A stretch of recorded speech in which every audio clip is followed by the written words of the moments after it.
can't see.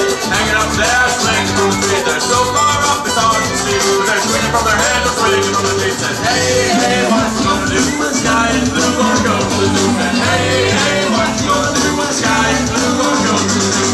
Look at hippopotamus, standing there, causing no fun. What's your when he opens wide with the mouth so big you could fit inside?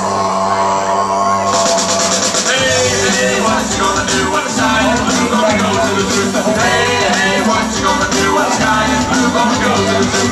Maybe you might wonder why the giraffe has a head that's up so high. Just a dog gets look at her knees while she leaves from the top of the tree. Hey, hey, what you gonna do when the sky is blue? Gonna go to the zoo. Hey, hey, what you gonna do when the sky is blue? Gonna go to the zoo. Can you hear that lion roar? He's just a great big carnivore. He likes to eat lots of meat. Give him some steak and I want some more. Hey, hey, what you gonna do when the sky is blue? Gonna go to the zoo. Hey, hey, what you gonna do when the sky is blue? Gonna go to the zoo. Who is that now standing there? It's Big Charlie, it's Mrs. Bear. It must be spring if she's awake. Oh, when does she like to hide a thing? Hey, hey, what you gonna do when the sky is blue? Gonna go to the zoo. Hey, hey, what you gonna do when the sky is blue? Gonna go to the zoo. How about that big crocodile? Laying in the sun with a great big smile. If you stick around, well, you might see him open his mouth and show his teeth. Hey, hey, what you gonna do when the sky is blue? Gonna go to the zoo. Hey, hey, what you gonna do when the sky is blue? Gonna go to the zoo. Hey, hey, what you gonna do when the sky is blue? Gonna go to the zoo. Said, hey, hey, what you gonna do when the sky is blue? Gonna go to the zoo. Hey, hey, what you gonna do when the sky is blue? Gonna go to the zoo. Hey, hey, what you gonna do when the sky is blue? Gonna go to the zoo. Wild Adventures would like to welcome you to the Wildlife Theater and everyone's favorite game show, Do You Zoo. Please put your hands together and welcome to the stage your host for today's Do You Zoo. It's Jordon. Welcome everybody, welcome to Do You Zoo. How are we doing today, folks? Great. Really? That's it? I said, how are we doing today, folks? That's more like it. Alrighty. Now, welcome everybody to Do You Zoo. Get you guys all settled in there. Kind of start the show here in a second. But I want to tell you guys that here at Do You Zoo, we do things a little bit different than any other show we have out here at Wild Adventures. This is an interactive show, meaning you guys, the audience, are going to be a part of the show. That's right. And here's how we're going to do this. We're going to split you guys, the audience, into two teams. So starting right here down the middle, if you're sitting on white bleachers, you folks are going to be cheering for the zebra team. Zebra team. I got one golf clap. One. No, don't start the pity clap. No. Now, if you're sitting on orange bleachers, you folks are going to be cheering for the tiger team. Tiger team. I don't want to call you out, zebra team, but that just happened. Now, here's how the show's going to work. Here in just a second, my friend Heather's going to come out, and she's going to bring out one of my animal friends. And she's going to talk to you a little bit about an animal's adaptation. Now, some of y'all might not know what an adaptation is, but you guys do, okay? Watch how smart you guys all are. A skunk has a very famous adaptation. Can anybody shout out what that adaptation would be? Spray, smell, yes, stinky, yes, you guys are all correct. They've got a gland in the base of its tail that when it feels threatened by a predator, it releases an obnoxiously smelling liquid that hopefully deters a predator. Now those are the types of things we're going to be talking about with our animals. And what we've decided to do to make things a little bit interesting is we've already predetermined, pre-selected 2 team captains for each side. And it's going to be their job to answer questions. And whoever answers the most questions right is going to win a cash prize. That's right. Oh, now the zebra team waits. Oh, money! Oh, wait, this just got interesting. Folks, would you all like to meet your team captains? Yeah! Well, let's bring them on up. Come on up, you two. We'll bring you guys up. All right, you, my main man, are going to be on the zebra team. You, my man, are going to be on the Tiger team. All right, well, we're going to start over here and introduce you. He said don't mess up. Do you know him? I can kick him out. If he's going to do that all day. No, I'm just fine. All right, so young man, can you tell me your name? Gray. Gray, like the color? Now, Gray, how old are you? 9. Really had to think about that. I'm going to ask this one more time. Gray, how old are you? 9. 9 years old. Folks, give it up for Gray on the Tiger team. All right, and you, young man, come right over here. I like your spiky hair. It's very spiky. Go on, touch it. And you, young man, your name is? Drew. Drew. And Drew, how old are you? 14. 14 years old. Folks, give it up for your Zebra team. Zebra team. Well, things change, all right? Calm it down. All right, now here's how this show's going to work, all right? You two, I want you all to have a seat one more time. Next time we bring you guys up, you're going to be time to answer some questions, all right? So you need to pay attention, all right, guys?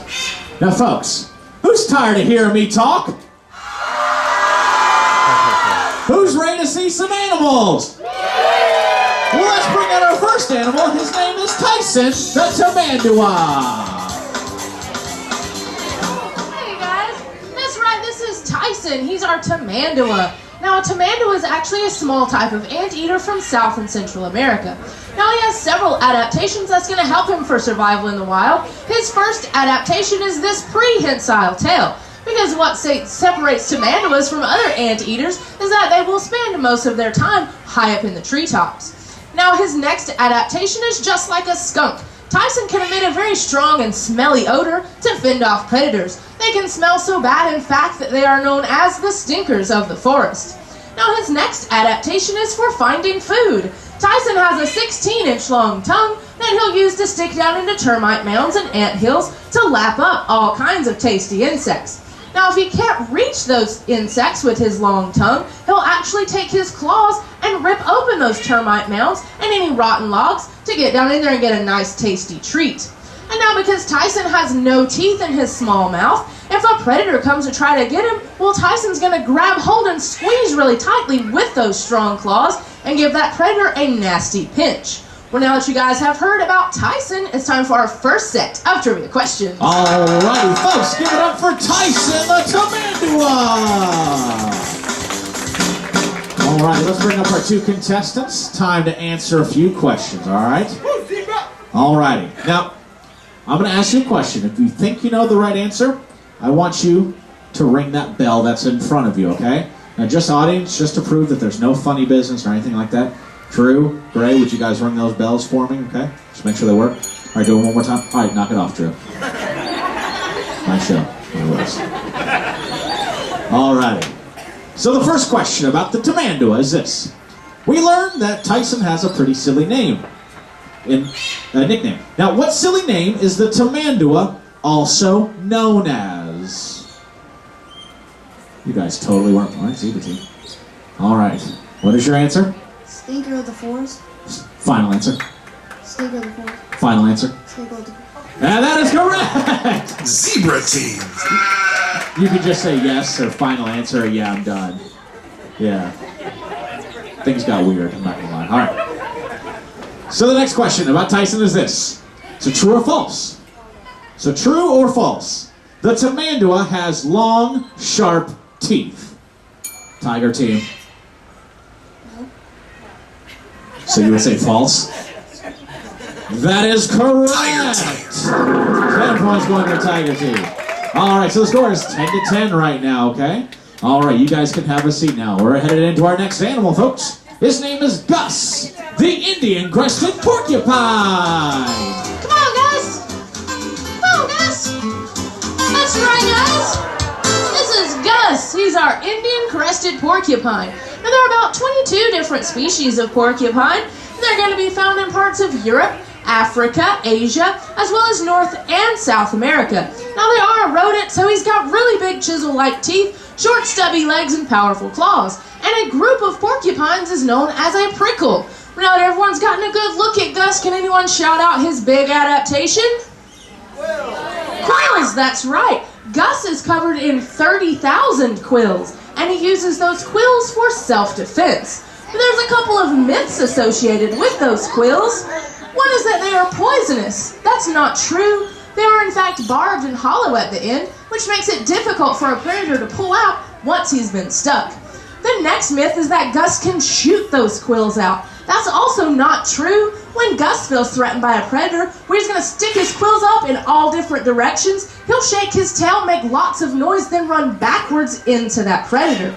Now that you guys have heard about Gus, it's time for our next set of trivia questions. Alrighty, folks, give a big round of applause for Gus, the Indian-crested porcupine. Drew, did you see the resemblance?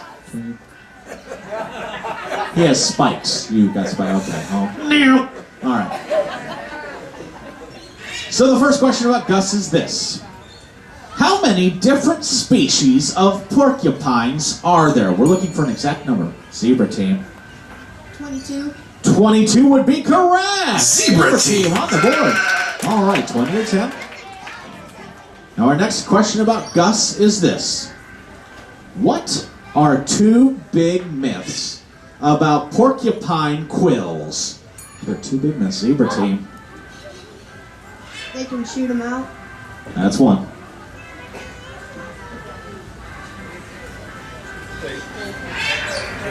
And you do not know the other one. Okay. Tiger team, have a chance to steal. What are two big myths about porcupine quills? They're poisonous and they can shoot them out. That is correct! Tiger team. Tiger team stealing that one. All right, so the score is tied at 20 to 20. All righty, great job, guys. Have a seat once more. It's time for our next animal. Now, folks, you guys got your cameras out. Make sure to have them tuned into her. Her name is Sandy, the Fennec fox. That's right, guys. This is Sandy. She's our Fennec fox. Now, Fennec foxes are the smallest species of wild canine found throughout the world. They're only going to tip the scales at about 2 to 3 pounds. Now, they are from the Sahara Desert of North Africa. Now, that's an environment of extremes. So, literally, everything about this tiny little animal has to be adapted for survival. Now, one of the first adaptations you might notice about Sandy are those large ears on top of her head. Now, she'll use her ears to help radiate heat away from her body to try and keep her cool on hot desert days.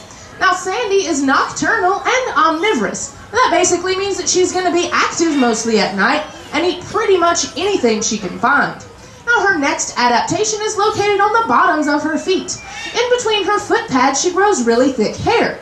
That's going to help her do a couple of things. It's going to keep her from sinking into the very hot sand, and it's also going to help her for digging. Because out in the wild, Sandy will live in a large den, so she'll be able to dig, move a lot of dirt at once to make her home really big and comfortable.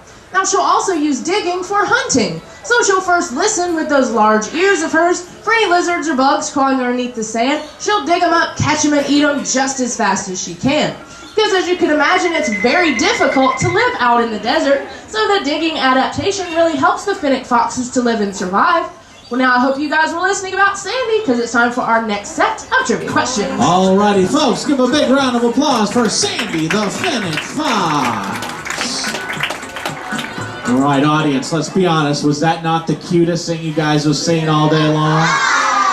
So fresh. So fresh. I don't know what I'm doing. All right. So the next question. Is it true or false? So the answer is either true or false, or call me maybe. No? Anyone over the age of 40 didn't get that. Okay. True or false? Sandy is both nocturnal and omnivorous. Zebra team. That would be correct. Zebra team. Zebra team on the board. 30 to 20 right now. All right. That's right. 30 to 20. Now our next question about Sandy is this. Besides hearing, what else does the Fennec fox use its ears for? Zebra team. To keep cool. To keep cool is correct. Zebra team. Another 10 points for your zebra team. So the score is 40 to 20. Now, Tiger team, we're heading into our final animal. We've got 2 more questions left. You're going to need these last 2 questions, get them right, to force this game into the lightning round. Oh, super weird inconvenience. Okay. Alrighty. So guys, have a seat for our next animal. Pay really close attention. Now, folks, this next animal, bird would be the correct word. Her name is Keri the Cockatoo. cockatoo. That's right, guys. This is Keri. She's a sulfur-crested cockatoo. Now, there are about 40 different species of cockatoo, and they're going to be found mostly in parts of Australia. Now, she gets the name sulfur-crested because, as you can see, she has these really pretty yellow feathers on top of her head that she uses for communication. Now, speaking of communication, Keri can do something called vocal mimicry. Now, that basically means that she can imitate sounds that she hears. Now, let's see if we can get her to talk. Say hi, Keri. Good girl. That makes them very popular as pets. However, cockatoos can be very difficult pets to have due to the fact that they can bite really hard, they scream really loud, they demand lots of attention, and some species can live up to 120 years old. So you would have to leave Keri in your will. Now, in her native land of Australia, they were actually consider a cockatoo to be a nuisance bird and not a pet. That's because she's going to travel in a very large group of other cockatoos and be able to do things like destroy crops, people's lawn furniture, the sides of buildings, all kinds of things like that with that very strong and powerful beak. Well, I hope you guys weren't listening because it's time for our last set of trivia questions. Alrighty, folks, give it up for Keri the cockatoo. Alrighty. Last two questions. Tiger team, you need to get both these right to force us into the lightning round. Alrighty. Yeah, you can totally still answer. I'm just saying he needs to do. Yes. True. Alrighty. The sulfur-crested cockatoo can do something called vocal mimicry. What does vocal mimicry mean? Zebra team. It can repeat what it hears. What was that? Say it one more time. It can repeat what it hears. That is correct! Zebra team. Zebra team! Now our 50 to 20. Now here's what's going to happen. Our last question is this. Another true or false. True or false? Sulfur-crested cockatoos live in small groups. Tiger team. What is that? False. Final answer? False. Final answer? False. Final answer? False. Just say yes. That would be correct! Tiger team. Well, checking the scoreboard, that means today's winners is the Zebra team! Zebra team. Now, Tiger team, come right here. Gray, charcoal, whatever we're going to call you today. Come here. You played a wonderful, wonderful game. Folks, give Gray a big round of applause. Gray, did you have fun today? Yes. Did you learn something? This is the part where you say yes, and I give you money here in a second. Yes. All right. Well, you know what, folks? Since he did learn something, and you know he had a good time, I think it's time to reward him for being such a good sport. I'm going to reach into here, and I'm going to give you this. This is $5 of adventure bucks for you, all right? Folks, give it up for your Tiger team. Drew, come right over here. You didn't want to answer those final two questions, but you did. You had a good time. Did you learn something? Yes, sir. Did you have fun? Yes, sir. Well, I'll tell you what, I think it's time to reward you with $10 of adventure bucks. Folks, give it up for your Zebra team! Zebra team. Alrighty, the money's all there, guys. You can leave now. You got what you wanted, alright. Now, folks, that's the end of the games portion of the show. But do you want to see one more animal? Yeah! Do you want to see one more animal? Yeah! Well, before we do that, I want to quickly talk to you about something that Wild Adventures is committed to. Wild Adventures is committed to the act of conservation. Now, a lot of people, when they hear that word conservation, they think of South America, rainforest, deforestation, and things like that. Well, you know what, folks? Conservation just isn't all about that. Conservation can start in your own backyard. Doing some very simple things like recycling, putting up rain barrels, bird houses, bird baths, bat boxes, or you know what? Planting native species of plant life in your backyard are all great ways of helping Mother Nature and the conservation movement. Now, guys, if you're interested in more things conservation, check out some of our wonderful shows next season, like Tigers of India. Now, showtimes can always vary, so make sure to pick up a guide map along with a showtime schedule. Now, folks, I promised you one more animal, and I think we're saving the best for last. But I'm going to need your help to bring him out. On the count of 3, I need you guys to scream out loud and proud, "Come on out, Oscar."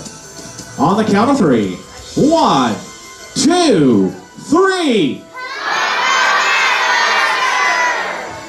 That's right, here he is. This is Oscar, our two-toed sloth. That's right, guys. This is Oscar. He is our two-toed sloth. Now, sloths are from the rainforests of South America. Now, they are the slowest moving land mammal on Earth. They move so slow, in fact, that out in the wild, Oscar wouldn't be this pretty blonde or brown color, but he would be green. That's because he's going to grow algae in his fur. Now, that may sound a little gross, but if you think about it, that's Oscar's way of blending in high up in those treetops. Now, Oscar will only come down from his tree about once a week. Can anyone guess why? I heard that, to go to the bathroom, that's right. Oscar's going to climb down from his tree, he'll crawl away, find a good place to go, he'll bury it just like a cat does, and then go back to his home tree. Now that's another way of keeping predators like jaguars from knowing which tree Oscar calls home. Now because Oscar's going to spend pretty much all of his time hanging upside down just like this, his vision is adapted for that. So when he's hanging upside down looking at all of you guys, he's actually seeing you right side up. That's because Oscar's vision is reversed. Now, who would like their chance to meet Oscar? Here comes Jordon to let you know just how. All right, guys, here's what we're going to do. Here in just a second, once you hear the music start and I say my final goodbyes, what we're going to let you guys do is we're going to let you guys have your chance to meet him and have your picture taken with my friend Oscar. And what we're going to do is once you hear the music start and we say our goodbyes, we'll start a line, single file, right in front of me. And that line will signify that you want to have your picture taken with Oscar. So folks, from all of us here at Wild Adventures and DU Zoo, we'd like to thank y'all and have a great rest of your day here at Wild Adventures!